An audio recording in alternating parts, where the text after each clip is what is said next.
Bonjour, c'est Stéphanie. Bienvenue sur le podcast Tu joues ou quoi, dédié à l'univers du jeu de société. Suivez-moi, je vous emmène dans les coulisses, à la rencontre des acteurs de ce monde très créatif. Dans ce nouvel épisode, je suis accompagnée de Thomas Provost, entrepreneur belge et éditeur depuis plus de 20 ans. Il est connu pour avoir cofondé Repos Productions avec Cédric Comont en 2004.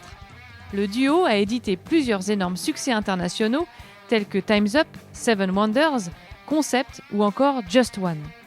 Ces jeux ont remporté des prix majeurs comme le Spiel des Jahres ou l'As d'Or. Après le rachat de Repos Productions par Asmodée, Thomas cofonde la maison d'édition Playpunk avec l'auteur Antoine Boza en 2022. Et il compte déjà 2 succès au compteur avec Captain Flip et Zénith qui vient de remporter l'As d'Or du jeu initié à Cannes en février dernier. C'est justement quelques heures avant la cérémonie du FIGE que j'ai tendu mon micro à ce metteur en jeu incontournable du marché ludique. Je suis sur le festival de Cannes avec Thomas Provost. Ça fait très plaisir de te revoir Thomas, voilà, au festival. Donc bienvenue à mon micro, c'est la première fois pour le podcast. Bienvenue. Merci, bienvenue. Voilà, nous on s'est rencontrés déjà quelques fois, mais c'est vrai qu'on n'avait pas pris le temps encore de ce moment d'interview. Donc ça me semblait quand même incontournable dans les acteurs du monde ludique. Oui, je fais partie des meubles maintenant, oui. Voilà, les pépés, comme on dit. Voilà, exactement. On en parlera. Forcément, ton parcours, il est déjà un peu long, comme on dit, mais c'est quand même bien de revenir parfois au début pour se rappeler un petit peu de d'où on vient, pour voir où on va. Donc peut-être simplement, toi, ton parcours de joueur, déjà, il a démarré comment ? Moi, j'ai découvert les jeux avec Jeux et Stratégie, qui est un magazine français qui a vraiment vulgarisé le jeu de société moderne. Les grands moments de jeu et qui ont fait de moi qui je suis, c'est la découverte de l'œil noir et du jeu de rôle quand j'étais ado. Et puis, j'ai directement embrayé vers le jeu de société classique comme on le connaît maintenant. J'ai jamais été un joueur d'échecs. J'ai toujours voulu jouer les jeux qu'on trouve dans le commerce. J'ai un peu tapé la carte, mais je ne suis pas spécialiste, par exemple, des jeux traditionnels. Moi, j'ai vraiment toujours découvert le jeu de société qu'on achète en boutique. Mm-hmm.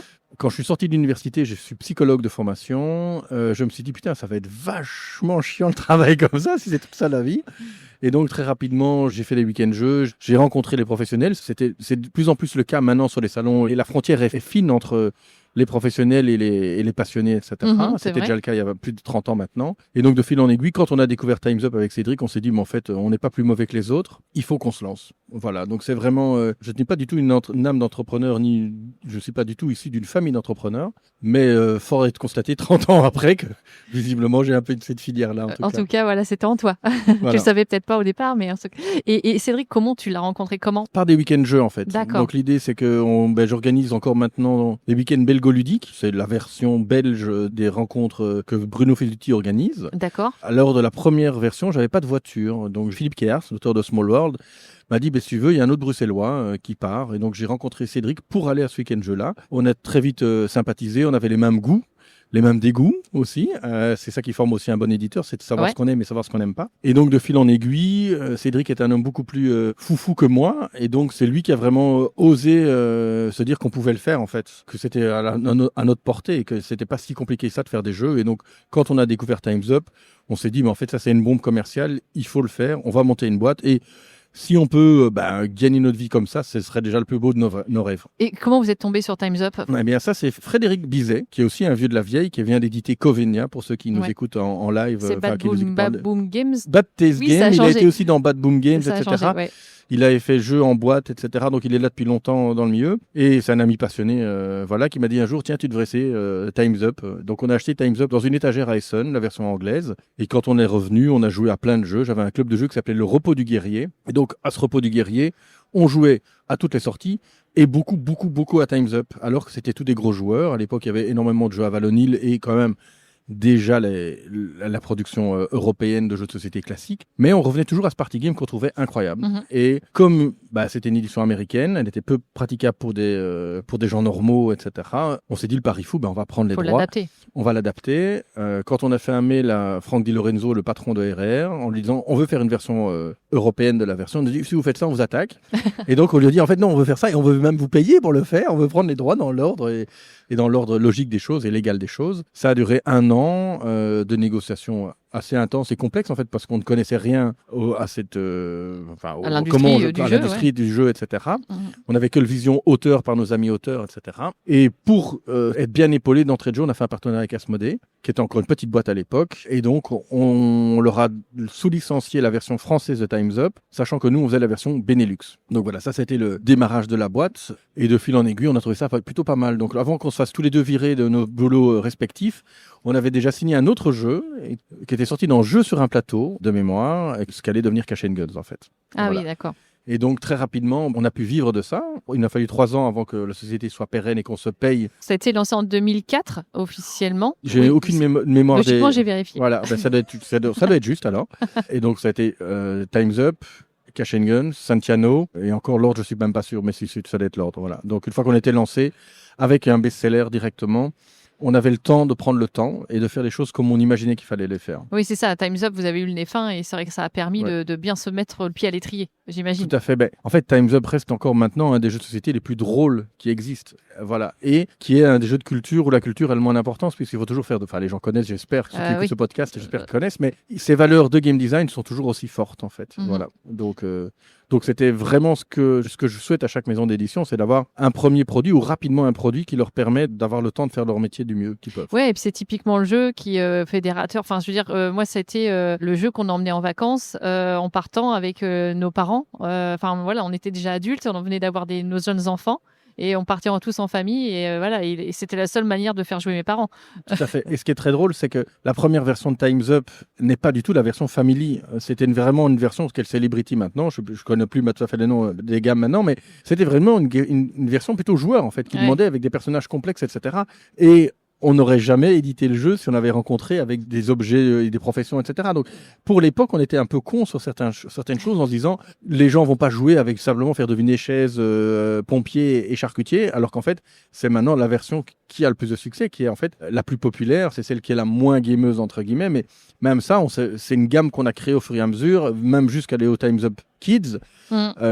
C'est des choses qu'on n'avait pas prévues, etc. On n'avait pas cette logique de gamme. Il y avait déjà un marché beaucoup plus cloisonné qu'à l'époque. Il était beaucoup moins ouvert.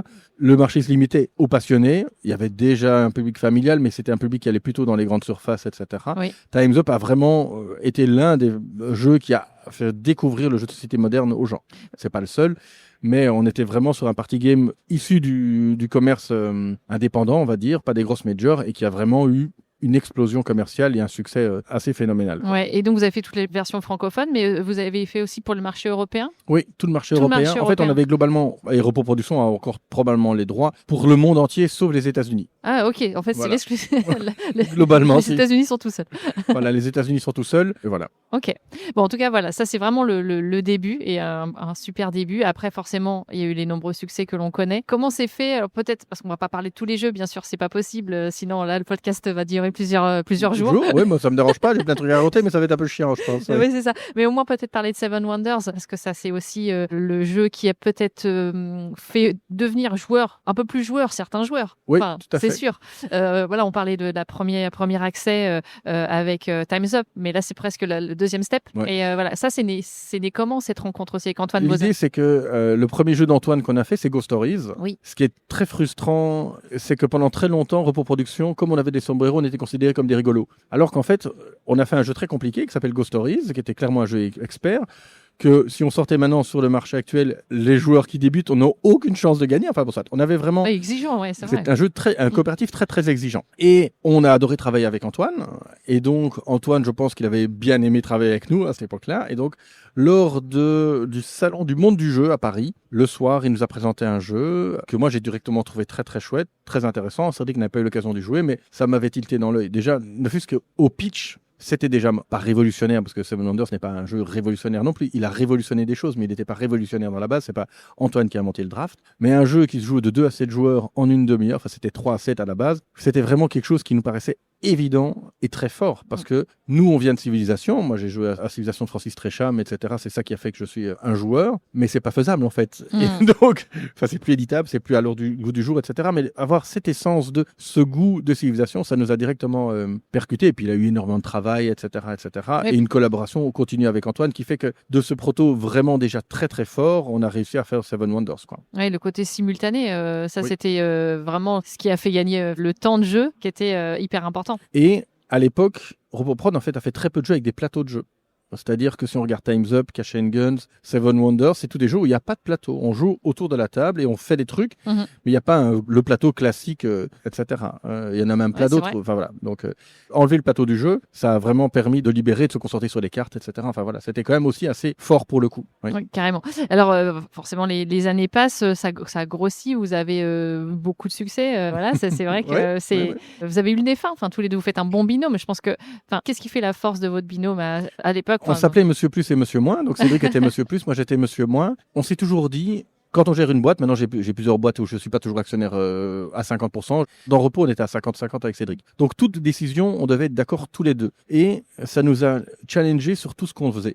C'est-à-dire qu'avant un truc sur lequel je suis d'accord, mais pas les autres, quand je suis le boss et que j'ai plus que 50%, je m'en branle, c'est mon avis. Quand on est deux, il faut qu'on soit tous les deux d'accord. Et donc plutôt de se dire, bon bah ok, j'aime pas ta version, mais j'accepte. On se dit, ben non.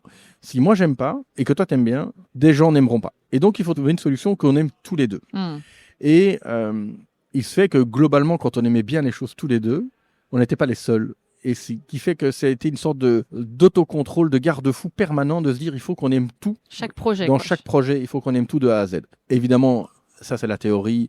Dans la pratique, il y a des choses qu'on aimait moins, mais au final, quand même, ça a été notre leitmotiv de se dire, on doit tout aimer, on ne fait pas de concessions sur nos goûts, il faut qu'on aime tout. Voilà. Vous avez développé tous les jeux ensemble ou chacun était un peu chef de projet de certains projets? Il y a des jeux sur lesquels j'avais plus le lead et voilà, et Cédric était plus le lead. Par exemple, Concept est un jeu qui a été plus porté par Cédric. C'est lui qui l'avait découvert, c'est lui qui a travaillé énormément dessus. Moi, je suis vraiment arrivé à la fin. Même si j'ai vu quelques étapes, mais j'ai moins été actif sur le développement. J'ai beaucoup plus travaillé sur Seven Wonders Duel, par exemple. Mais on a joué à tout et on a montré les projets. Mais c'est sûr que ça, c'est deux jeux sur lesquels je peux me souvenir d'avoir plus travaillé sur celui-là que Cédric, mais sinon, globalement, tout était fait à deux. Oui. D'accord. Donc, tous les deux, vous aviez plusieurs casquettes aussi, j'imagine, jusqu'à ce que ça grossisse et puis que forcément, au fur et à mesure, vous êtes monté en nombre de personnes aussi. Chaque fois qu'on avait un succès, on engageait des gens. Donc, Time's Up, ça a été l'engagement d'Alexis Van Merbeek. Seven Wonders, je ne sais plus l'engagement de qui c'était parce que le premier employé, c'est facile, mais quand on a 10 à la fin, tu ne sais plus. C'est comme ça, ça paraît bizarre, mais je ne sais plus me souvenir etc. Mais chaque fois qu'on avait un gros jeu, du succès, on était obligé d'engager. Et donc, de se délayer des choses qu'on ne faisait pas bien pour les faire par des gens qui faisaient ça mieux que nous. Et à un moment donné, justement, est-ce qu'on ne devient pas juste gestionnaire et plus justement à gérer trop les projets? Je crois que c'est un petit peu ça qui vous a fait à un moment donné vous dire on fait autre chose. Non, parce qu'en fait, quand on a revendu la société, donc juste 2019. avant le Covid, 2019, voilà, on travaillait déjà plus qu'à mi-temps et la boîte était gérée par Thomas Vermeer.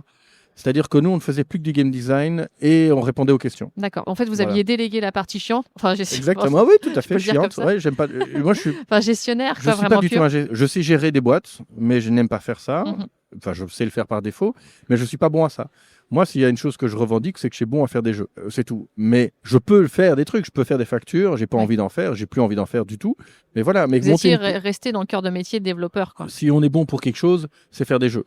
Et donc, il fallait qu'on prenne notre temps de cerveau, notre bande passante, elle devait être basée là-dessus. Comme je me souviens très bien que sur les salons, à l'époque, bon là, avec Playpunk, je remonte des stands et des choses comme ça, mais les collaborateurs nous avaient dit, en fait, barrez-vous, vous ne devez pas être sur le stand, vous nous faites perdre de l'argent, les gens veulent que vous piquent des boîtes gratuitement, enfin, vous êtes là, vous êtes sympa, et donc vous donnez des boîtes à tir larigot gratuites, vous prenez votre temps, allez chercher des jeux, voyez des auteurs, etc., etc. Notre force, c'était de trouver des jeux et les développer. Pas spécialement tenir un stand, faire de la compta ou faire de la gestion. C'est pas notre force, je sais le faire. Un, je vais pas le faire. Et deux, il y a des gens meilleurs que moi pour le faire. Et alors en 2019, justement, pourquoi vous avez décidé de vendre, enfin de se dire, voilà, nous, on laisse le bébé à Asmodée, vraiment, et puis on passe à autre chose? Il y avait une lassitude, il y avait envie de faire autre chose? Déjà, ça a été un long cheminement parce que la première offre d'achat d'Asmodée, elle date de City of Horror. Donc on était à Essonne et Marc Nunes, le fondateur d'Asmodée, nous a dit tiens les gars, j'ai 2 nouvelles pour vous, j'aimerais un truc. By the way, est-ce que vous voulez faire la version 2 de City of Horror et j'ai envie de vous racheter. Voilà. Il lui a donné un prix, on a fait ok mais ça c'est pas intéressant à ce prix-là et puis on aime bien faire ce qu'on fait. Et donc c'était City of Horror, c'est quand même probablement en 2009 ou un truc de genre, c'était vraiment Une dizaine longtemps d'années avant. Ouais, Quoi. dizaine d'années avant. C'est peut-être à 2 années près, c'est faux, mais voilà, donc ça a été un long cheminement. Parce qu'il faut vendre pour les bonnes raisons. Il faut vendre au moment où on est prêt de vendre, parce qu'il y a des gens qui vendent et qui sont malheureux après. Moi, je suis vendu, je suis très heureux, parce qu'on a vendu au bon moment. C'est-à-dire que je pense qu'avec Cédric, on était épuisés de travailler ensemble. On s'entend très bien, mais il y avait une certaine lassitude qui se créait. Cédric, il avait couple, marre. On va dire. Pardon. Le vieux couple, tout à fait, sans sexe. 20 ans, c'est long. Et donc, oui, je pense qu'il avait. On était tous un peu fatigués, tous les deux fatigués de ça. Lui avait envie, on avait marre d'avoir une grosse boîte à gérer avec plein de trucs. Il avait envie de faire le foufou et d'aller à gauche, à droite et faire ce qu'il voulait. Et ce mi-temps consacré à repos était même encore trop pesant, quoi. Okay. Et on est parents et je pense qu'à 18 ans, les enfants, c'est bien que ça parte. Et donc globalement, c'était l'âge de. C'était la majorité. L'âge de la majorité de repos. L'équipe à l'époque, c'est une équipe avec des gens que j'adore. Il était temps qu'on leur passe le flambeau. Et donc voilà. Et donc je pense que c'était une belle histoire. C'était le bon moment pour vendre. Je vous cacherai pas qu'à un moment donné, les offres qu'on peut plus refuser, c'est pas de la mafia, oui. Mais voilà, à un moment donné, ça atteint des sommes, etc. Offre, bien sûr. Voilà. Et puis il y a un beau catalogue, forcément. C'est tout le catalogue à valoriser, évidemment. Repos Production était une société qui avait des best-sellers, donc ça, oui, d'un point de vue économique, oui, ça rapporte. Il y a de l'argent. Il y a 20-30 ans, on se rendait pas compte que le milieu était générateur de, enfin, ça faisait de l'argent, on va dire ça comme ça, bêtement et grossièrement. On peut le dire comme ça. Et donc oui, à un moment donné, ça commence à prendre des proportions et des chiffres qui sont importants. Donc oui, on est des êtres humains, on se dit ça c'est les vacances absolues et finalement 6 mois après on retravaille quoi. Donc ça c'est la vie. Ouais, et alors justement, toi tu es resté en fait chez moi j'ai vendu et le lendemain je travaillais pour Asmodée. Voilà, donc à ce moment-là, toi tu as fait quoi en fait? Quelle a été tes missions? Moi j'avais une mission au départ négociée avec Marc qui a très vite évolué parce que Marc c'est un homme fonceur, etc. Mais le but était de coordonner. J'étais responsable produit pour le groupe. À la base je vais être responsable dans ma tête pour l'Europe. Et puis le Covid est arrivé, donc ce que je voulais faire, c'est-à-dire monter en compétence les équipes par la force du travail, par la force des discussions sur le game design, sur le développement, etc. Dans la pratique, ça n'a pas pu être fait. J'avais un problème de thyroxine qui était un problème bénin, mais qui m'a pollué la vie et l'humeur. Donc j'étais vraiment à fleur de peau, j'arrivais plus à voir clair, etc. Mais on s'en fout, ça a été, je prends des pilules et ça a été réglé du jour au lendemain, mais ça a pris du temps. Donc j'ai vraiment pas su le faire. Ce travail que j'avais rêvé et que j'imaginais facile a été vraiment très douloureux pour moi. D'accord. J'ai pas réussi à transmettre ma passion, ça c'est facile parce que mais j'arrivais pas à faire comprendre aux équipes la pertinence de prendre le temps de travailler, la pertinence de certains changements qui pour moi me paraissaient évidentes et pour eux n'étaient pas une évidence. Et donc, comme Marc Nunes m'avait dit en m'embauchant, le premier jour il m'a dit si tu t'emmerdes tu te barres. Et donc je lui ai téléphoné un jour en disant Marc je m'emmerde je me barre. Ouais. Voilà. Mais il y avait quand même une petite idée derrière la tête. C'est-à-dire que non. Il y a eu un déclencheur. Ouais. Le fait d'avoir découvert Régicide, de le présenter à 3 studios qui me disent je vois pas de quoi tu parles Thomas, je me suis dit en fait ça va jamais fonctionner en fait. Moi je vois ce jeu, je sais je vais en faire 100 000. Si je le prends, je travaille, je mets ma main au feu, j'en fais 100 000 de ce truc-là. Et ces mecs me disent je vois pas de quoi tu parles, c'est qu'on n'était pas alignés. Moi j'étais pas aligné, ou eux n'étaient pas alignés, mais en tout cas on n'était pas dans la même planète. Et t'avais jamais connu ça finalement? Ah ben non, ça n'allait pas. Donc j'ai fait appel à un ami, un peu comme dans Qui veut gagner des millions, et j'ai téléphoné à Antoine avec qui que je connaissais depuis des années, avec qui je m'entendais très bien, en disant joue un peu ce truc-là. Je comprends pas. Moi, je trouve ça dingue. Ils trouvent pas ça dingue. C'est moi ou c'est eux? Et donc, il me dit, je vais y jouer, mais j'aurai pas le temps aujourd'hui, etc., etc. Et comme je suis vraiment visiblement un bon vendeur, une demi-heure, globalement, ils y jouent dans la foulée, alors qu'ils avaient d'autres choses à faire. Et puis, ils me retéléphonent 3 heures après en disant, non, en fait, c'est super bien. Donc voilà. Donc, je me suis dit, en fait, je suis pas heureux. Je comprends pas qu'ils comprennent pas. J'ai l'opportunité de me barrer. Et donc, je suis parti. Ouais. Voilà. Et tu t'es dit, là, on monte une boîte. Ouais. C'est toi qui as lancé l'idée ou c'est Antoine? Bonne question. Bonne question. Lui va dire que c'est moi, moi je vais dire que c'est lui. Okay. Ou l'inverse. On s'était déjà dit qu'on travaillerait ensemble. Moi, je veux pas faire de boîte seul. Je suis incapable de travailler seul. Déjà, dans notre métier, c'est pas une bonne idée, mais dans la vie, c'est pas une bonne idée tout court, je pense. Et donc, on s'est dit, on le fait ensemble et on monte la boîte, quoi. Et Antoine, c'était une évidence pour le coup, le fait d'avoir déjà. Antoine, je pense qu'il avait une fatigue de faire de l'autorat, qu'il a retrouvé un petit peu, etc. Mais donc, il avait envie un peu de changer de casquette, etc. Il me disait, être auteur, c'est énormément d'énergie mentale et je retrouve pas le nom, mais de charge mentale. Je lui ai pas dit qu'une société, c'était encore pire. et donc voilà. Donc, on s'est un peu lancé comme des foufous. On n'a pas eu Régicide, on n'a pas eu les droits de Régicide. On s'est dit, putain, on a monté une boîte, etc. On n'a pas les droits. On est tous les deux hyper complexes. On va mettre un temps fou à trouver des jeux.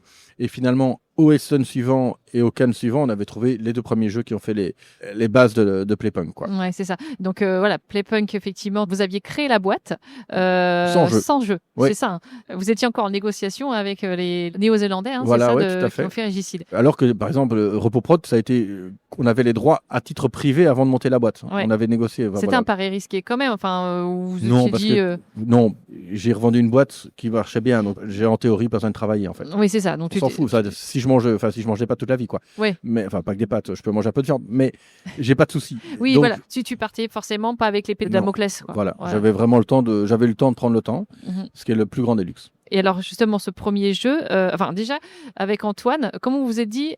Avant qu'on parle de jeu, comment vous vous êtes dit on se répartit les rôles? Parce que c'est pareil, tous les deux, vous avez vraiment des casquettes d'auteur et développeur, forcément. Ouais. Et là, on repart de zéro, donc il y a à nouveau un côté gestionnaire. Oui, mais en fait, le truc, c'est que on n'a pas discuté de ça. On se connaît déjà assez bien, en fait.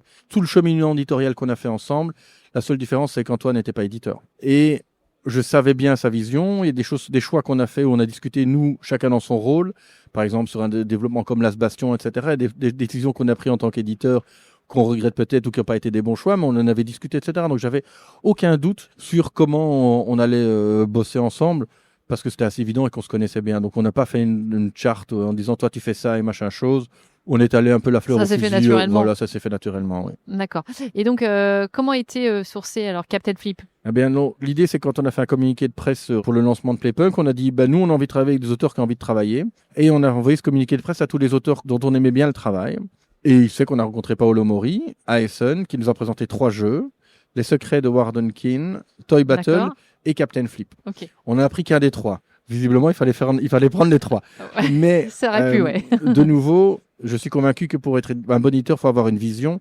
Le jeu qui m'a parlé au pitch et qui a parlé à Antoine au pitch, et on avait déjà signé dans notre tête avant d'y jouer, c'était Captain Flip.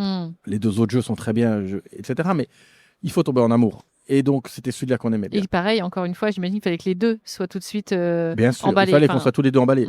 Mais sur les 3 jeux, les 4 jeux, parce qu'on a 4 jeux signés maintenant, il n'y a pas eu de doute en fait. Ça nous plaisait directement. Zénith, ça nous a plu directement. Enfin, moi, et puis le temps, il a fallu 10 parties avant qu'Antoine y joue, etc. Mais en fait, c'est des évidences. On va pas faire beaucoup de jeux avec Playpunk. On fera que des jeux qui nous plaisent. Il faut qu'on soit tous les 2, qu'on flash dessus, en fait. Si on commence déjà à être mi-figue, mi-raisin au démarrage, ça va pas, quoi. Vous étiez donné une espèce de ligne de directrice, quand même, un petit peu. On veut tel style de jeu, tel... Oui, on s'est dit pas d'experts, pas d'enfants. Ok. Voilà. Et le reste, on s'en fout. Ok. Voilà. Maintenant, s'il y a un wargame incroyable un jour que je découvre, je le ferai. Mais pas avec Playpunk, ça c'est sûr. Et il n'y a rien à faire. On a une volonté. Antoine et moi, on est des fans de jeux de rôle absolus. Gabriel, qui travaille avec nous, est un fan de jeux de rôle absolu. Oui. Que j'avais interviewé pour le podcast aussi, pour écouter. Qui est l'auteur de Tandem, le co-auteur de Tandem. J'ai envie de faire du jeu de rôle. En fait, j'en ferai pas pour l'instant parce que c'est pas vivable économiquement. Et c'est pas le fait que j'ai envie de gagner de l'argent, c'est que j'ai pas envie de donner de l'énergie pour en perdre, en fait. C'est ça qui m'embête. Si le jeu de rôle était au moins un break-even, j'y réfléchirais. Mais là, travailler avec les exigences que j'ai sur le jeu de société, un projet comme du jeu de rôle, et en vendre 500 boîtes ou 500 livres en France, ça me dépasse. J'ai pas envie de faire ça. Je suis pas câblé pour faire ça. Même si j'en aurais en théorie pas envie. Et comment tu as sourcé Zénith? Alors Zénith, c'est de nouveau un certain Frédéric Bizet qui m'a dit, tiens, il faudrait que tu rencontres... Donc, il m'a fait découvrir Time's Up, qui m'a dit, tiens, j'ai des potes auteurs, etc. Oui, lui, il est basé en Normandie. Donc, oui, il est basé en Normandie. Il est dans le Bar. Dans le Bar, le bureau des auteurs rouennais. Voilà, exactement. Et donc, il m'a dit, il y a un Greg qui a un jeu qui devrait te plaire et tout, c'est un jeu de draft, c'est excellent, etc.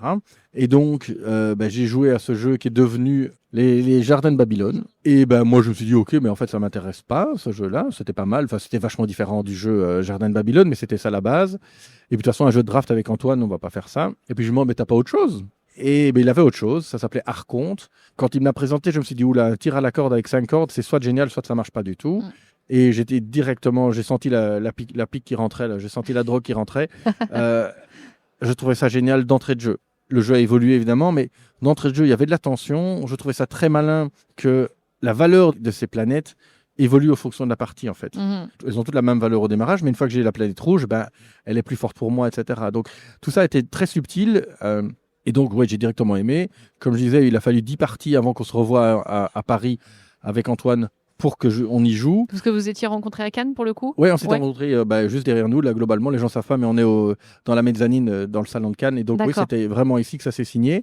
Enfin, pas signé. C'est là que je l'ai rencontré. J'étais chaud bouillant. Et il a fallu un mois avant qu'Antoine puisse y jouer. Parce qu'il était hors de question que je signe un jeu s'il n'avait pas vu qu'il n'était pas évident. Parce que j'ai des goûts bien arrêtés. Antoine a des goûts bien arrêtés. On a un très beau arc de cercle qui nous rejoint. Mais s'il n'avait pas aimé le jeu, j'aurais été très surpris. Mais on ne l'aurait pas fait. C'est la condition sine qua non. Oui, tout à fait. Le travail, je sais qu'il est exigeant. Enfin, vous êtes les pépés, pas pour rien, c'est ça. Playpunk, ça vient de là. Je ne vais pas te faire raconter à nouveau l'anecdote, mais c'est ça. On est les petits vieux du milieu, ouais. Voilà. Bon, les petits vieux, attention. 51 ans quand même, ça commence à avancer. Mais... Oui, quand même. Enfin, ça va. On est plus proche de la retraite que du début, en tout cas. Mais voilà, en tout cas, exigeant. C'est vrai que pour connaître Greg, et les premières interviews que j'avais pu faire de lui, où il était encore sur Arconte, m'expliquait que le jeu était signé, qu'ils allaient être lancé, et il disait oui, il fait énormément d'allers-retours, c'est hyper exigeant, mais ils étaient super contents parce que ils sont encore jeunes auteurs quand même, les deux, Greg et Mathieu Roussel, et vous les avez poussés et ils se sont dit nous ça va être hyper formateur de bosser avec eux. Et donc c'était une chance aussi pour eux. Comment toi vous les avez challengés en fait? Oui, en fait le truc c'est que notre métier c'est de tomber amoureux d'un jeu et de le pousser dans ses retranchements sans le dénaturer la base. Ce qu'on voulait, c'est que toutes les parties d'Arconte se passent du mieux qu'on peut.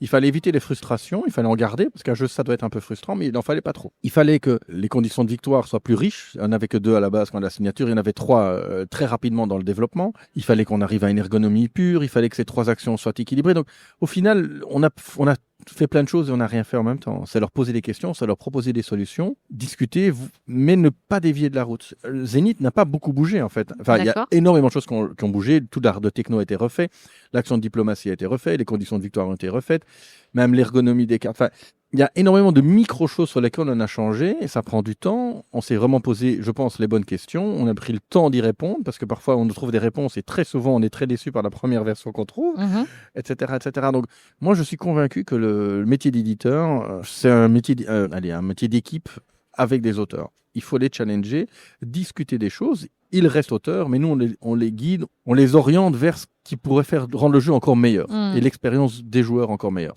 Oui, et puis c'est le côté plus vision à long terme aussi. Oui, il y a des choses qu'il faut garder pour des extensions possibles, par exemple, etc. Mais c'est pour les gens qui sont un peu fans de cinéma. Notre logique, c'est comme de Bienvenue à Gattaca, on ne réfléchit pas au retour. Donc, on fait le jeu comme il doit être. Il y a des choses qu'on n'ouvre pas parce qu'on sait bien que c'est pas nécessaire au jeu de base, mais on ne réfléchit jamais le jeu avec ses extensions. On réfléchit le jeu, ça doit être une pièce unique, stable, à laquelle il ne manque rien, et sur lesquelles on pourrait greffer des choses. Mais on ne réfléchit pas au greffon à la base. C'est déjà beaucoup de travail comme ça. Et le mode duel ou 4 joueurs était déjà présent dès le départ? Il y avait une version qui marchait pas, ou pas bien. Et pendant très longtemps, Greg, pour ne pas le citer, était vraiment fébrile ou pas convaincu par la version. Au fur et à mesure de travailler, etc., même quand la version était finale, presque dans l'état de la boîte, il a hésité, quoi. Et donc notre rôle aussi, c'était de lui dire non, continue, nous on y croit, t'inquiète pas, c'est bien. Tous les deux, ils sont très, très professionnels. Greg, je pense qu'il est encore plus dur que Mathieu sur ses créations. Donc, il est vraiment un regard froid, clinique, etc. Ouais. Et quand ça gratte un peu trop, il est prêt à abandonner les choses. Alors que nous, on voyait la lumière, on voyait le truc. On se disait, c'est la bonne direction. On va y arriver. Ça va être super bien. Chose qu'il aurait peut-être abandonné s'il n'avait pas un éditeur qui voyait où on allait arriver. On ne savait pas où exactement, mais on voyait la direction. Et on savait que ce jeu serait 2 ou 4 joueurs. Et le mode équipe était une évidence pour nous, oui. Pour vous, dès le départ. Oui, d'entrée de jeu, on s'est dit, on va y arriver. D'accord. Comme pour Tandem, mais on verra, c'est notre 3e ou 4e jeu, on ne sait pas. On va pouvoir parler ça après. Il y a une volonté de faire une version 4 joueurs, oui. On verra si on y arrive, mais volonté de le faire. Mais ce qui est chouette, parce qu'il renouvelle le jeu. C'est-à-dire que l'expérience, moi je l'ai joué énormément en duel. Je l'ai joué très, très, très tardivement à 4 joueurs, mais j'ai pas du tout vécu le jeu pareil. Et c'est vrai que c'est assez hallucinant. C'est vraiment 2 expériences. Oui, tout à fait. Je suis assez d'accord. C'est assez bizarre. Ce que je n'aime pas il y a des gens qui disent moi j'aime bien à 2, j'aime bien à 4. J'ai pas de souci, mais c'est pas 2 jeux par contre. C'est des feelings différents, mais ça reste quand même exactement le même jeu. Ça. Les changements sont finalement assez minimes en termes de règles, mais en termes d'expérience, c'est vraiment dingue. Mais je suis persuadé, et notre premier jeu en tant qu'éditeur, moi ça a été Time's Up, c'est un jeu d'équipe en fait. Moi j'ai toujours adoré les jeux d'équipe. Et pour les vieux de la vieille, Moi, j'ai été biberonné au Avalon comme je l'ai dit, et Dune, de première version, pas le Dune de Paul Denen, il y avait une version en équipe. C'est-à-dire que quand le verre apparaissait, les joueurs devaient discuter entre eux, et on se disait, ben voilà, on va travailler ensemble maintenant, et on peut gagner ensemble jusqu'à ce que le prochain verre arrive. Et si on a gagné, on a gagné. Mais par contre, si y a un prochain verre, ben, je t'abandonne et je vais avec Jean-Paul. Et donc ça, c'était vraiment très très fort. Et cette notion d'équipe, je suis convaincu depuis le début, et on a cherché ça pendant très longtemps. Un jeu d'équipe, c'est un jeu où on est d'accord de perdre et on est content de perdre, c'est pas grave. On a vécu, quoi qu'il arrive, un bon moment. Et donc, ça a été le Graal pendant très longtemps. J'ai demandé à des designers de me proposer des jeux en équipe, ce qui n'est toujours pas arrivé. C'est très compliqué. Il y en a quelques-uns qui arrivent sur le marché, etc. C'est compliqué à faire parce qu'on n'a pas l'habitude de le faire, mais l'expérience ludique qui est derrière, elle est très très forte. Oui, exactement. On vit des trucs, on s'en souvient. Et c'est vraiment ça. Enfin, je pense que l'expérience de jeu, ce sont les meilleures. C'est celles où on se souvient. Tout à fait. Quand ça se joue sur le fil. Alors, c'est vrai qu'en plus, il y a cette tension, forcément, dans Zénith, où parfois, on a vraiment beaucoup d'avance, plusieurs planètes, et puis au final, on nous passe sous le nez quand même. Enfin, c'est très tendu. Ouais. Il y a vraiment des rebondissements. Enfin, c'est jamais fini. Moi, je crois que j'ai fait la plus longue partie sur BGA. Là, elle a duré 6 jours. Avec un ami d'un autre podcast. C'est mon joutu. Je lui fais coucou à Benji. Où en fait, donc on se voit jamais, parce qu'il habite en Suisse. Et on enchaîne les parties de Zénith. Et là, le premier truc qu'on a fait en se voyant ici à Cannes, c'est de se serrer dans les bras en disant mais quelle partie on a joué. Ah bah, tu vois, même à distance, c'est génial. Ouais. Donc, un truc dont je suis très fier dans Zénith, toute l'équipe joue et puis l'autre équipe joue. Ça donne une force et une puissance au jeu et au mode équipe. Le mode équipe pépère des années 80, ça aurait été un joueur d'une équipe joue, et puis c'est l'autre joueur de l'équipe joue, et ça aurait été plan-plan, et ça aurait été mou. Ici, c'est vraiment fort. Le fait de diviser les planètes permet de faire ça. Et il y a une vraie... J'aime bien... Violent, c'est pas un jeu toujours violent, etc. Mais ça bouge, quoi, d'un tour à l'autre. C'est vraiment des gros changements. Il faut s'y adapter, il faut trouver des solutions, etc. Il faut coopérer, ce qui est vraiment, pour le coup, assez peu fréquent. Il y a peu de jeux qui offrent cette expérience ludique-là. Et il y a ce degré de frustration qui peut être... Voilà, on sait quelle carte on a besoin et qui ne veut pas tomber. Il faut s'adapter. Et c'est vrai qu'il y a beaucoup d'adaptations et ça, c'est ce qui est aussi magique dans le jeu. Il y a des fois, on se dit c'est mort, c'est foutu si j'ai pas ça. Et en fait, on arrive quand même à trouver une solution en allant sur une autre piste. Enfin bon, moi, je suis assez dithyrambique, mais... c'est gentil. Mais... Donc en tout cas, c'est très réussi. C'est pas étonnant que ça soit nommé aux As d'Or. Donc, alors justement, on peut parler de ça. Forcément, alors là, c'est un peu prématuré parce que nous sommes à quelques heures des réponses, hein, mais faites quand même un abonné, quoi. Je veux dire, aux nominations, du moins. Oui, tout à fait. Aux nominations, oui. au fait de perdre aussi, peut-être. Non, dans la vie, il faut de la chance, mais tout n'est pas lié à la chance. Je pense que si on fait bien son métier d'éditeur et qu'on se pose les bonnes questions, on a quand même des choses, on a des certitudes. Enfin, chez Repos et chez Playpunk, on voit le succès des jeux. Je ne pouvais pas dire on va faire 100 000 de Zénith. Ça, je ne peux pas l'assurer. J'en étais convaincu. Mais je ne peux pas l'assurer. Je ne vais pas parier, etc. Je ne peux jamais parier qu'on va gagner des prix. Mais la façon dont on travaille, c'est-à-dire de remettre l'ouvrage tous les jours sur la table, de jouer avec des gens extérieurs, de demander des avis, etc. De trier les choses. Hein. Il ne faut pas toujours remettre tout en question. Il faut écouter. Ah, t'as pas aimé. Ok, j'entends. Bon, c'est pas grave. Ça m'intéresse pas. Ton avis, je ne trouve pas pertinent. Mais toi, t'as pas aimé ça. Ah oui, d'accord. Ok, ça me trotte dans la tête. Je vais en parler aux auteurs, etc. Donc, c'est un vrai travail de remise en question permanente. Non pas pour répondre à toutes les frustrations de tous les joueurs et de tous les goûts de tous les joueurs, mais si on est honnête par rapport au travail qu'on fait, à la création qu'on le montre au bon moment à plein de gens, on a quand même ce sentiment d'avoir amélioré le jeu et qui va plaire à pas mal de gens. Je ne sais pas si tous nos jeux seront nominés, etc. C'est pas ça que je veux dire, mais il y a un vrai travail derrière, un savoir-faire qui doit en partie, en plus de la chance, amener à des nominations. Oui, c'était un peu une de mes questions, mais je suis sûre qu'on peut pas y répondre. Mais c'est vrai, est-ce que tu as une recette ludique? Parce que c'est vrai que on peut aussi parler de tous les prix quand même qui ont été eus aussi par les jeux Repoprod. Ouais. Quelque part, il y a une vision, il y a... Il y a une vision, il y a enlever tout ce qui gratte en fait. Il faut se dire qu'on n'est pas dans la boîte quand on est auditeur. Et donc, quand les gens ouvriront le jeu, ils seront seuls face à ce truc-là. Il faut que l'expérience qu'ils aient soit bonne, qu'ils aient envie d'y rejouer, etc. Donc, en fait, la recette, elle est assez simple. Il faut que les gens s'amusent, quoi. Mais pour ça, il faut travailler l'ergonomie, la règle, le packaging. Il y a énormément d'éléments qui vont faire que l'expérience va être bonne ou mauvaise. On va pas faire des jeux qui vont plaire à tout le monde, mais on va faire des jeux qui vont plaire au plus de monde.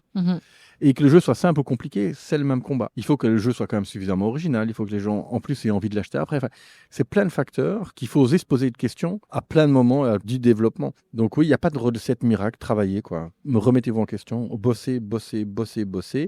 Et ne signez certainement pas un jeu où le mec vous dit qu'il a fini. Ça n'existe pas un jeu qui est parfait, où il n'y a rien à changer. J'y crois pas beaucoup. Tu peux nous dire, enfin je sais pas si tu peux le dire, mais les nombres d'exemplaires vendus, que ça soit de Captain Flip et Alors, de Zenith. de Captain Flip, c'est toujours compliqué parce que, enfin, c'est pas compliqué, je vais le dire. Mais il faut se dire qu'il y a des éditeurs qui travaillent en achat-ferme et d'autres en dépôt-vente. Nous, on a une base très forte de dépôt-vente. Donc, on met nos jeux chez Asmodée France et ils les vendent. À l'heure d'aujourd'hui, on a vendu 170 000 Captain Flip.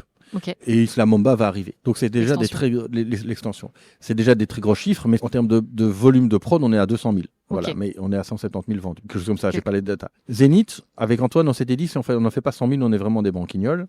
Mais on est quand même un peu des gens responsables. Donc on avait imprimé que 50 000 sets de pions. À l'heure d'aujourd'hui, je pense qu'on a vendu 40 000 boîtes en France. Et on a produit les 100 000 sets de pions chez Rewood. Parce que ça prend énormément de temps. Donc à l'horizon de cette mi-année, on va probablement devoir en reproduire et passer à 150 000 jetons. Maintenant, il y a toujours un délai entre on lance en prod, on les vend, etc., etc. Mais il y a encore des pays qui vont s'ajouter parce que Captain Flip a commencé dans beaucoup de pays d'entrée de jeu. Et Zenith, on a commencé que dans les 3 marchés principaux. Allemagne, France et francophonie et USA. Et on sait bien que les USA avec les tarifs, ça a été très très compliqué. Donc globalement, le jeu est indisponible aux US depuis 6 mois ou 9 mois. Je ne sais plus exactement, c'est pas moi qui gère ça, c'est Gabriel. Il y a eu des bâtons dans les roues, etc. Mais le succès est vraiment oui, quand déjà c'est arrivé, très, très, c'était très fort. toute la période des histoires de douane et tout. Tout à fait, ouais, tout à fait. D'accord. On ne sait jamais où ça va arriver, jusqu'où ça va aller.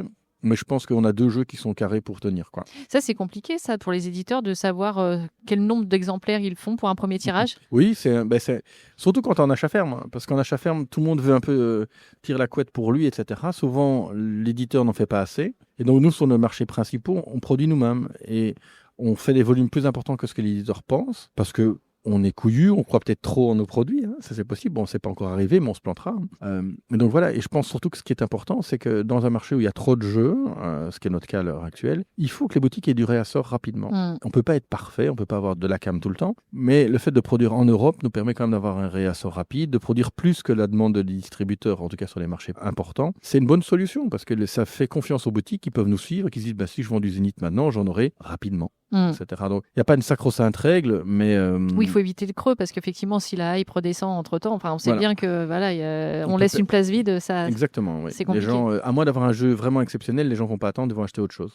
Voilà, donc il n'y a pas de solution miracle, mais il faut trouver le bon tempo. Il ne faut pas faire le retirage de trop. Ça, c'est le grand risque des éditeurs.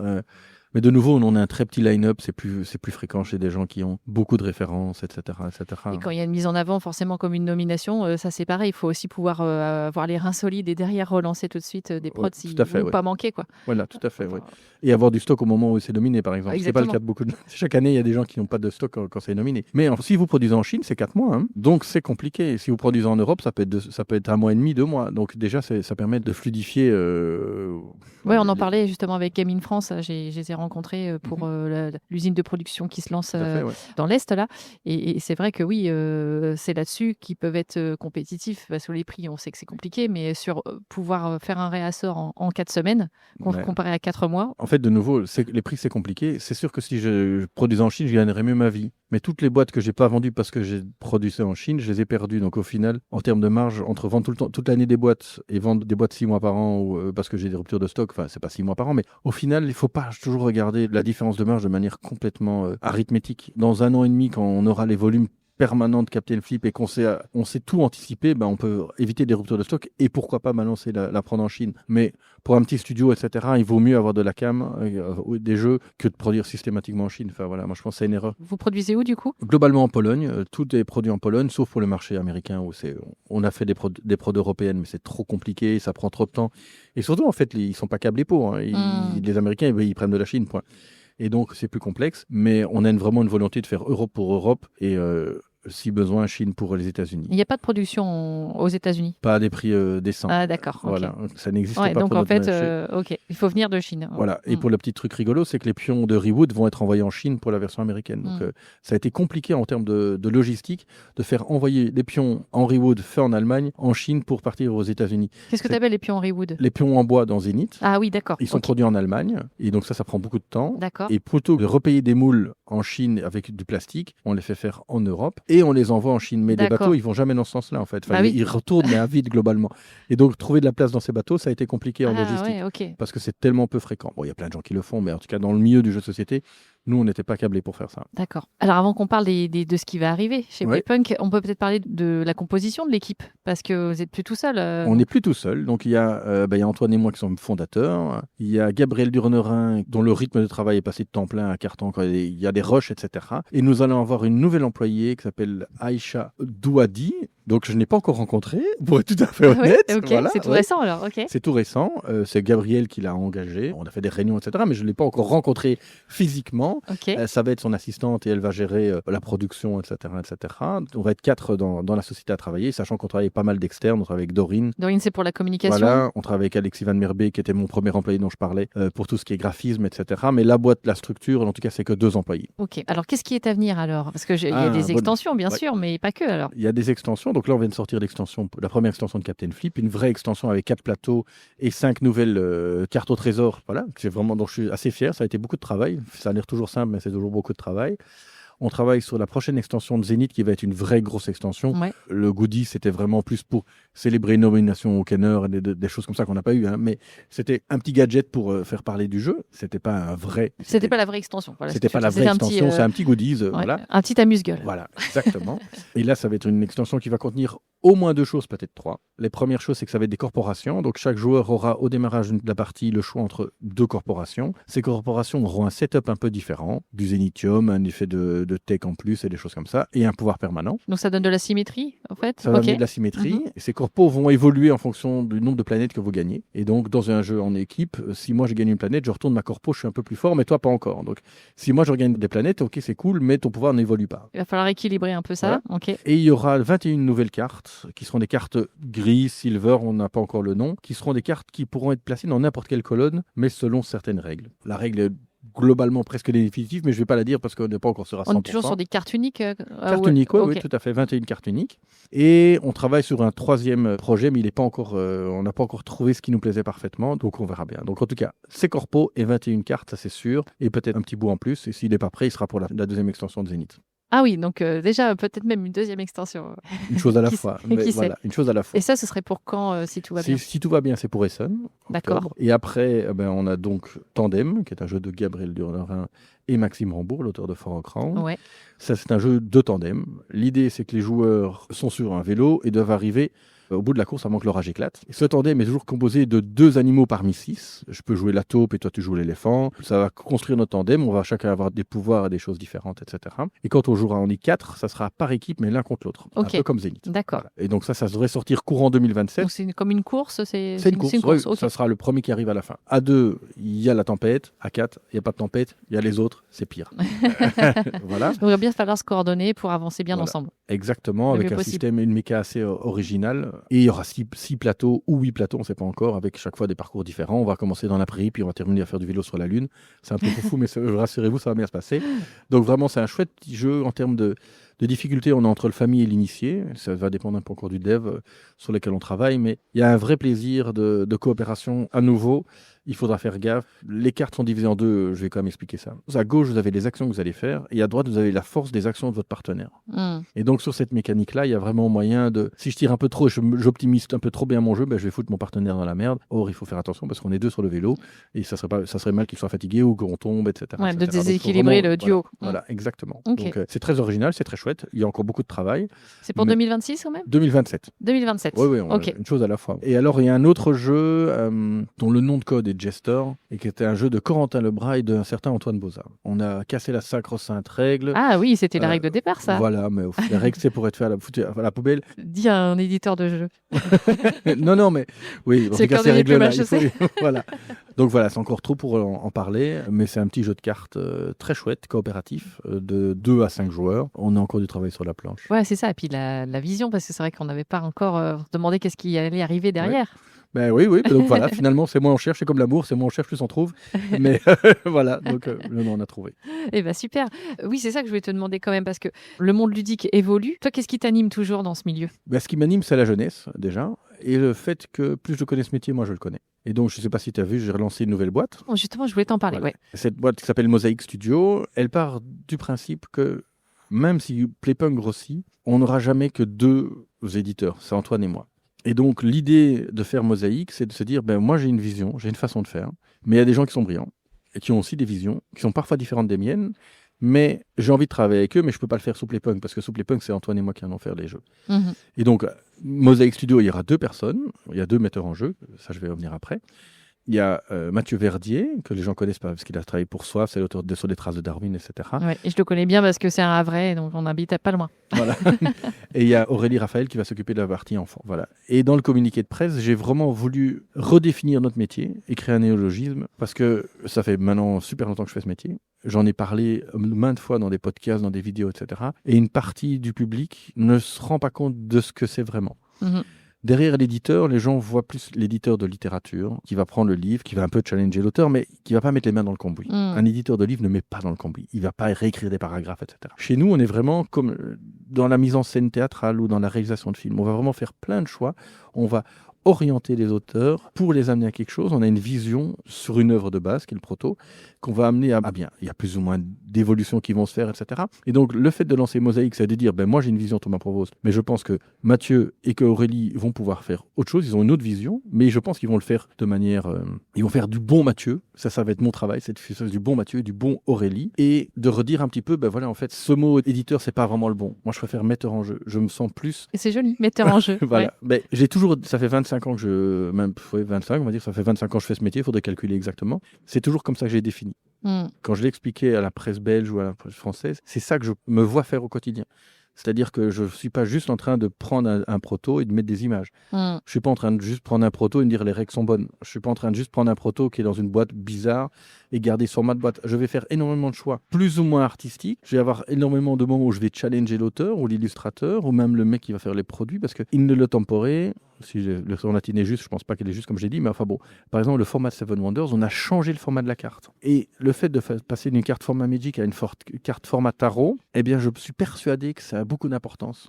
Ça a amené Seven Wonders non pas comme un jeu de draft, mais comme un jeu de civilisation qui a amené les gens dans... Tiens, les cartes sont un format un peu bizarre. Bon, les tarots, c'est pas non plus le format le plus bizarre du monde, mais c'est quand même pas un format que les gens ont l'habitude d'avoir en main, etc. Donc, c'est tous des micro-choix qui font qu'on a vraiment un métier qui n'est pas juste de l'ordre du graphisme. C'est vraiment de l'auteur de la mise en jeu. Oui, le metteur en jeu, c'est une belle formulation, ça. C'est gentil, mais oui, en fait, je trouve qu'elle est plus imagée et elle est plus cohérente avec ce qu'on fait vraiment. Maintenant, attention, elle fonctionne avec la façon dont on travaille chez Playpunk, dont les gens vont travailler chez Mosaic, dont plein d'autres éditeurs plutôt underground ou pas mainstream travaillent, mais c'est pas le cas de tous les éditeurs. Et surtout, ce que j'aimerais bien, c'est que ça soit compris dans le public. C'est-à-dire qu'on parlait de hasard, etc. Je pense que la façon dont on travaille diminue le hasard, augmente les chances d'avoir du succès, etc. Et il ne faut pas mal interpréter ce communiqué de presse et mon discours. Moi, je reste persuadé que l'auteur est le sacro-saint. Cette volonté, cette affirmation, c'est juste dire, en fait, on existe. Je ne suis pas au-dessus de l'auteur, jamais. C'est l'auteur qui travaille. Moi, je challenge, je lui donne des orientations, etc. On discute, on réfléchit, on change, on revient en arrière, etc. etc. Pas trop, en général, on peut plutôt aller en avant, mais voilà, c'est vraiment juste dire, en fait, il y a une part créative, il y a une part décisionnelle de responsabilité de l'éditeur qui est peut-être plus importante que vous croyez, et ce néologisme va peut-être plus vous l'expliquer. C'est tout. Je n'ai aucun cas envie de prendre la place d'un auteur. Je ne suis pas du tout un auteur. Aussi, c'est ça. On façonne, on a une vision. Et on est là pour les rassurer à un certain moment, comme on a rassuré Grégory sur le mode en équipe, etc. Donc, c'est vraiment un moment d'accompagnement, de challenge. C'est pas exactement de la mise en scène, évidemment. Je suis pas en train de diriger l'acteur comme je dirigerais comme un vrai metteur en scène va diriger l'acteur, mais je l'amène quand même à des endroits. Il y a des moments où on va faire des décisions communes ou pas, sachant que la logique chez Playpunk, c'était déjà chez Repo, et ça sera probablement ça sera celle de Mosaic. C'est quand même l'auteur qui a le final cut s'il y a des décisions. J'ai jamais eu le cas d'avoir un conflit sur un jeu avec un auteur où on n'était pas d'accord. C'était la même chose que dans le partenariat quand on donne un truc. Si on n'est pas d'accord, il faut une solution qui nous plaise à tous les deux. Si il devait y avoir un moment donné où on n'était pas d'accord, eh bien c'est l'auteur qui va choisir. C'est son jeu, c'est son œuvre, c'est son nom qui est sur la boîte. Mais il y a mon logo. Voilà. Et donc Mosaic Studio, ça va être quoi un peu son ADN? Son ADN, il faudra plus demander à Mathieu, mais son ADN, c'est vraiment un incubateur c'est un incubateur de metteurs en jeu. On en met 2 au démarrage. Okay. On verra si avec le temps, on en ajoutera, qui emmèneront leur savoir-faire. Dans l'idéal, j'ai envie d'avoir des vieux éditeurs à la retraite qui viennent faire des jeux s'ils ont envie, etc. Ça, c'est un des trucs un peu fous. On verra bien. La gamme éditoriale, elle va être du jeu enfant au jeu expert. Notre premier jeu signé, c'est un jeu des auteurs de Fourmis. D'accord. Voilà, ça a été signé. Des auteurs italiens. Auteurs italiens, Je sais oui. plus les noms, mais. Je Ouais. connais leurs prénoms, mais Ouais. donc, Renato et Andrea. Fourmi, c'est vraiment un très chouette jeu. Moi, je trouve que c'est pas parfait. Il y a des choses qui grattent, on oublie tout le jeu des cartes, etc. Mais voilà, c'est vraiment un chouette jeu. C'est déjà un peu plus compliqué que la gamme éditoriale de Playpunk. Le but est d'en faire un initié, plus, pas un expert complet. Donc voilà, mais c'est justement la jeunesse, ça va être eux. C'est eux qui vont devoir choisir leur jeu, c'est eux qui vont sélectionner. Moi, je vais les challenger et mon travail, ce sera de m'assurer que c'est du bien fait. C'est du bon Mathieu, c'est du bon Aurélie, c'est du bon Jean-Paul à jour, parce que j'aimerais bien, et je pense que les initiatives comme Tanguy Gréban, donc Board Game Campus, etc., il y a un savoir-faire dans l'édition de jeux de société. Il y a des règles tacites, pas encore bien écrites, parce qu'on n'a pas assez de data, enfin pas de data, mais d'écrit là-dessus. Mais il y a des choses à faire, des bonnes et des mauvaises pratiques. Et moi, ce que je veux, c'est que ces jeux dans Mosaïque aient toutes les bonnes pratiques. On met pas deux fois la même couleur, une forme, un effet, une forme, etc. J'ai plein de mantras que je pourrais lire, que je n'ai plus en poche là maintenant, qui devraient être des guidelines pour qu'un jeu soit bien édité, quoi. Ok. Eh ben écoute, on a hâte de voir ça. Et les premières productions, du coup, là, c'est lancé 2027, fin 2027. Non, c'est pas du tout lancé, c'est signé. Donc, c'est signé, d'accord. Il y a signé. vraiment le travail de développement démarre. Voilà, exactement. Ok. Bah écoute, on va suivre ça avec attention.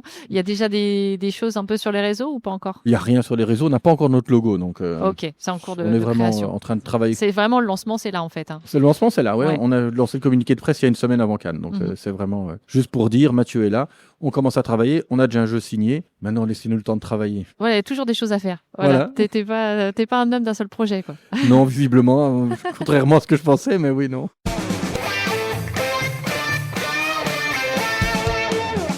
Si tu étais un mode de jeu, lequel serais-tu? Un mode en équipe, ouais. En équipe, pour le coup. Ouais, c'est ce qui te définit le bien. Là-dedans que tu t'éclates le plus. Ouais, équipe ou coopératif, ouais, les deux. Ouais. Travailler ensemble pour avancer loin. Voilà. Si tu étais une mécanique de jeu, laquelle serais-tu? Le deck building, ouais. Ouais, construire quelque chose, aller toujours plus haut. Voilà. Toujours plus haut, toujours plus fort. Ouais, écoute. Progresser, quoi. Ouais, ok. Tu as déjà été auteur de jeu? Je t'ai pas posé la question. Ça serait le sujet d'une autre interview, mais oui, j'ai coécrit Mexican Hold'em Poker qu'on avait fait avec Repo il y a très longtemps. Ouais. Donc non, j'ai pas la fibre autorale, pas du tout. D'accord. Alors je vais te demander si tu étais un auteur de jeu, alors lequel serais-tu? Si j'étais un auteur de jeu, c'est une très bonne question. J'ai beaucoup d'auteurs que je trouve incroyables. J'hésite, je vais pas dire qui je serais parce que c'est trop prétentieux, mais en tout cas les auteurs que je vénère et qui font ce que je suis professionnellement, c'est Rainer Knizia. Ah oui. Et parce qu'il a tout fait, il est incroyablement brillantissime, et c'est un de ceux qui a la plus longue carrière. C'est le patron. Voilà, c'est le patron, oui, quand même, quoi qu'il en dise, il est encore là avec Rebirth, c'est quand même le patron. Et Matt Leacock, que je trouve quand même un auteur très très très brillant, voilà, avec qui je travaillerai un jour, je sais pas quand, mais j'adorerais travailler parce que je trouve qu'il est très très très fort. Daybreak est vraiment, en termes de game design, quelque chose il y aura un avant et un après Daybreak, par exemple. Ouais. Je pense qu'il y a des choses vraiment qu'il a amenées dans Daybreak qui sont hyper innovantes, que les gens n'ont pas encore remarqué, mais qui sont vraiment hyper innovantes. Voilà. Ok. Je demande toujours aussi à la fin, ma personne interviewée, qui pourrait venir à mon micro. C'est pour une prochaine interview.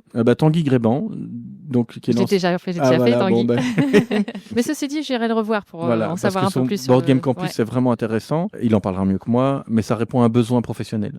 C'est-à-dire qu'il y a 20 ans, quand on a monté RepoPro, on ne voulait pas engager des gens qui s'y connaissaient parce qu'on avait peur qu'ils prennent leur métier. Et surtout, on ne pouvait pas leur donner le métier d'éditeur parce que c'est notre métier. Mais maintenant, dans le marché actuel du jeu de société, on a besoin de gens qui sont connectés et qui savent de quoi on parle.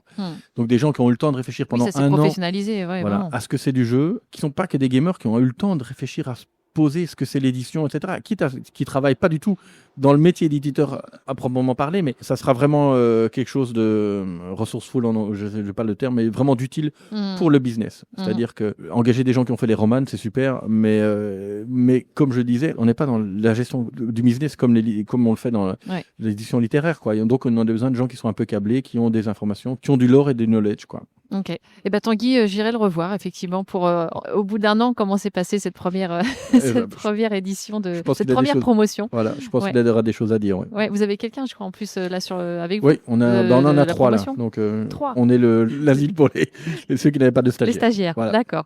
Écoute, merci beaucoup d'avoir pris ce temps, Thomas, avec moi pour cette interview à Cannes. Plein de bonnes choses encore, bien sûr, plein de beaux projets. Et puis je te propose qu'on termine le podcast, qu'on termine les vidéos en disant une phrase ensemble. Ouais. Alors, au jeu de Playpunk, tu joues ou quoi? Je vous remercie pour votre écoute attentive et régulière.